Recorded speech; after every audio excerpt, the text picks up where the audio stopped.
At the sanctuary, one of the issues that we work with, and I feel like we work with in a very profound way, is childhood sexual abuse.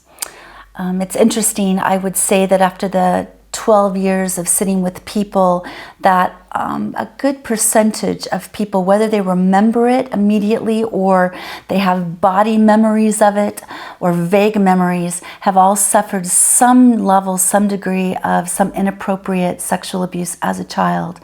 I know for myself, I was sexually abused by my stepfather growing up my entire childhood, and I had spent many, many years getting help for it.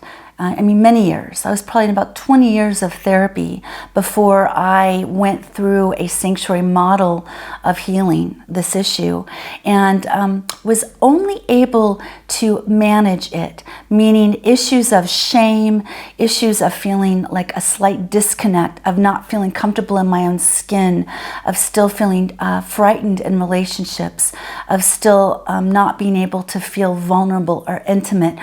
They were still stalking me. They were still informing my life 20 years of therapy after the childhood sexual experience that I had growing up. And I will tell you, it's no way to live.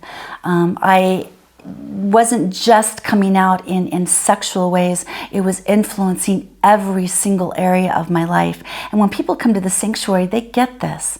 They may not feel as though the sexual abuse is alive or well anymore in their life, and yet they have relationships that consistently fail, or that they don't feel as though they're really connecting. They often have eating disorders, as I did, that were directly tied to that, of not feeling safe in our own bodies. Or they may have relationships with food that are not healthy and nurturing.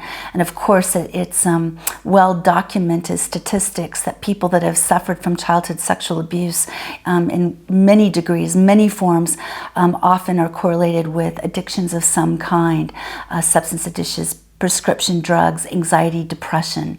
So this is an issue that is so key, and then as often the underlying root cause of why people show up with the diagnosis, with the depression, with the anxiety, with the drug abuse, with the addictions.